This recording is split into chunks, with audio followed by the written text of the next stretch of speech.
The ghost of Nantucket is the haunted legend about an accused witch from England still haunting the woods. She, according to legend, was killed by the villagers chasing her down. Now she is haunting the place she was killed on. The parish of Buxted in southeast England looks quaint and peaceful enough today if you don't know its bloody history. The rural parish is green with farmland and woodlands stretching out to the coast. But between the green trees, there is a haunted legend from darker times still haunting the woods. Nantucket is a ghost that is said to haunt the village of Rotherfield in Buxted, England. The story goes that she was a woman who lived in the 17th or possibly 18th century and was accused of poisoning her husband. Nantucket was sentenced to death by hanging as the punishment for murder, as well as witchcraft, was in England. But before she could be executed, she escaped and fled into the woods to escape punishment. Whether she actually did murder her husband or not is never really discussed, or how the trial was. In any case, she was guilty in the public eye and fair game to all. The public not only believed she was a murderer, but a witch on top of it. This was a time where the fear of witches was at an all-time high in Europe, and it is estimated that as many as 30,000 to 60,000 people were executed between the 13th to 18th century. In England, there is estimated that around 500 were convicted as witches. 90% of them were women. In England, they didn't burn the witches, but they did hang them. Many of these deaths had no records of them, and we can see this with the story that has no written records of it whatsoever, and solely relays on oral tales throughout times. This is what the legend of the ghost of Nantucket tells us. The whole village rallied and started to chase the wicked witch and murderer down in the woods. For days, Nantucket evaded them by hiding in haystacks, climbing hedges, and sneaking around in the woods to escape certain death. It is said that she was attempting to take sanctuary in Buxted Parish Church, known as St. Margaret's Church. According to the Right of Asylum, fugitives were allowed to escape punishment by touching the altar of a church if they were able to reach it. When local officials who were in pursuit forced her into the woods, and she never reached sanctuary. Nantucket disappeared that night and was never seen again alive. According to some versions of the tale, she was caught up by the angry villagers, and it was them who murdered her. In some versions, she was killed in the woods. In others, she was taken back and they held a trial by water. The trial by water was a highly deadly method of finding out whether or not someone was a witch by dunking them in water to see if they floated or sank. And with so many other women accused of witchcraft, she drowned during the trial, which ironically meant she was not a witch, as the holy water did not repel her, causing her to float like a witch. The legend of Nantucket is one that has been told ever since. Sometimes the ghost of Nantucket is depicted as a young woman, sometimes as an old one. It is said that her ghost can be seen wandering the woods near Rotherford at night. Legend holds that a circular patch of land in the woods near Nantucket's Lane, where she supposedly tried to escape through, stays infertile and no vegetation will grow there. And the question if the ghost of Nantucket really was a witch still remains to this day. So if you're walking down Nantucket's Lane late at night and meet someone, perhaps hide and duck, as it might very well be the ghost of Nantucket coming for you. Beeford, East Yorkshire in England, does not sound like the most haunted place on earth. With the red bricked houses, it looks like a classical, quaint English town, never changing, dormant. Perhaps like the set of Midsummer Murders or the location of an Agatha Christie novel. Perhaps it indeed looks a bit haunted after all. Truth is, this place has been there even before England came to be. Mentioned in the Doomsday Book, it has been there for 1,000 years. Perhaps it will last 1,000 more. And everyone knows that old towns must have their own local ghosts. And here they have the legend of the Running Lady of Beeford. This particular ghost is a ghost on the road, on a stretch of road between Beeford and Braden Burton. A ghost of a lady has been seen. She is also called the Running Lady, as she is seen running across the Beeford Strait toward the North Frodington Junction. Tales of her causing accidents have been told over the years in the more modern era, as it usually involves cars. Not only is the ghost reported on being seen, but the Running Lady of Beeford has also been the one to blame for several accidents on this particular road. One of these stories details the curse she has supposedly put on this place and made a car crash into 3, killing 6 people. What made the crash? An accident caused by witnessing the Running Lady of Beeford, or something more sinister.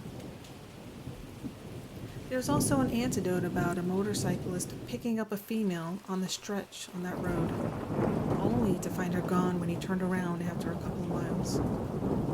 This story collides a bit with her habit of being on the run, but falls in line of the urban legend of a hitchhiker wanting a lift, but disappearing. This ghost story falls right into the white lady legend from Europe we can read about in so many of the classic ghost stories. Also, stories about ghosts along the road is also a well-documented phenomenon across the world by now.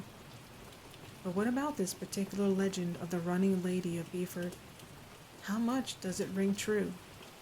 Considering that Beeford is such a small place, there would be much more documented than 6 people actually dying in a car crash around that area. But as per now, we have found no such proof. And the description of her appearance is so vague and non-existing that it's hard to make out what type of lady we are seeing. Well, if we see anything at all.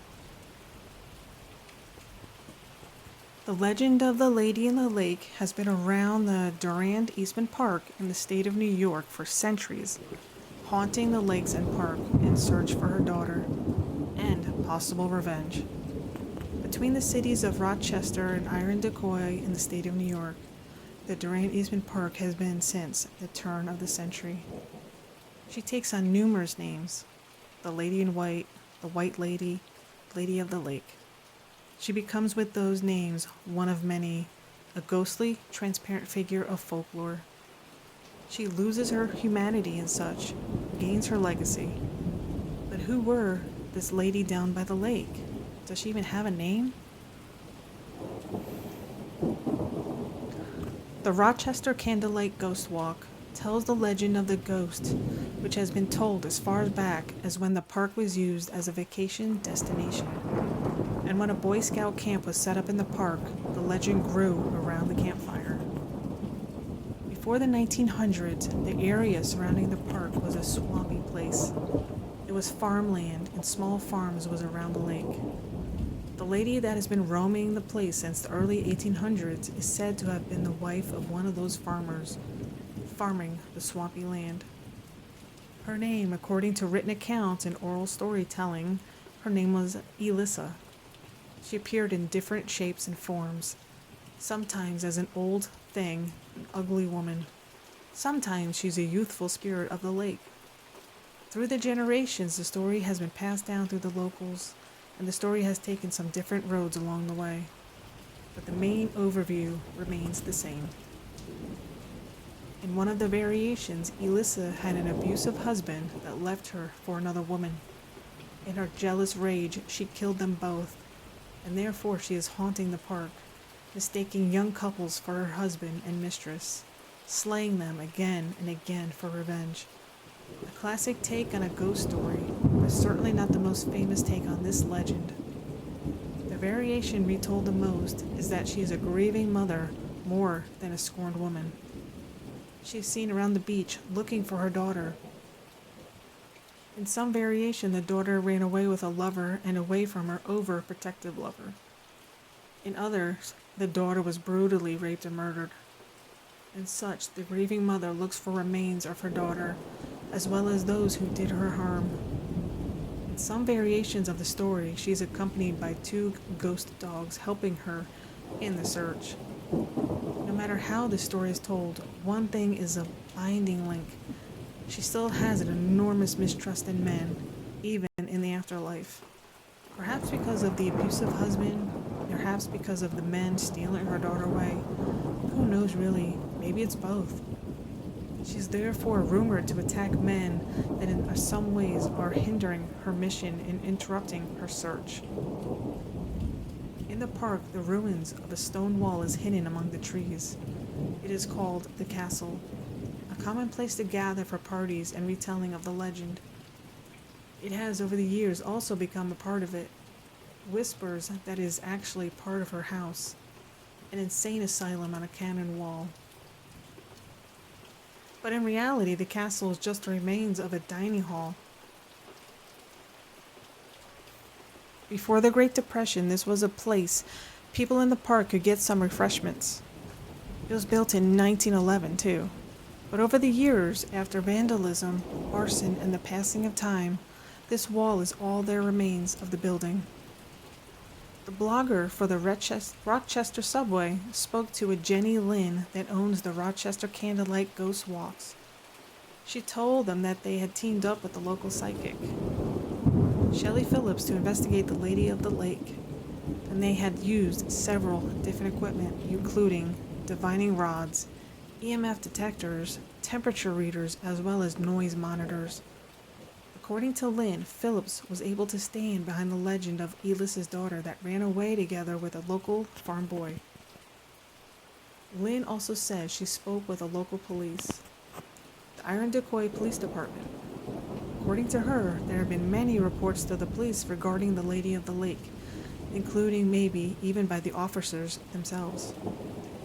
It is worth noting, though, the police department themselves have not confirmed this. But then there must have been some historical records of this, right? Elissa is such an uncommon name and the place is well documented. But according to town historian Patricia Wayne, there are no such records, documents, or proof that could verify the story.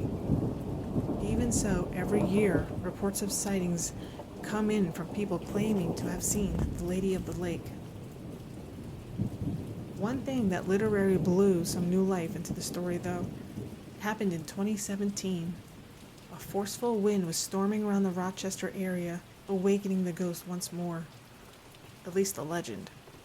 According to Democrat and Chronicle, that seems to be the first that broke the story online. The wind ripped apart a chunk of wood from a tree in the park. It left it splintered in the form of a skull-like female that many believe to be the ghost of the lady, centuries after the legend was born.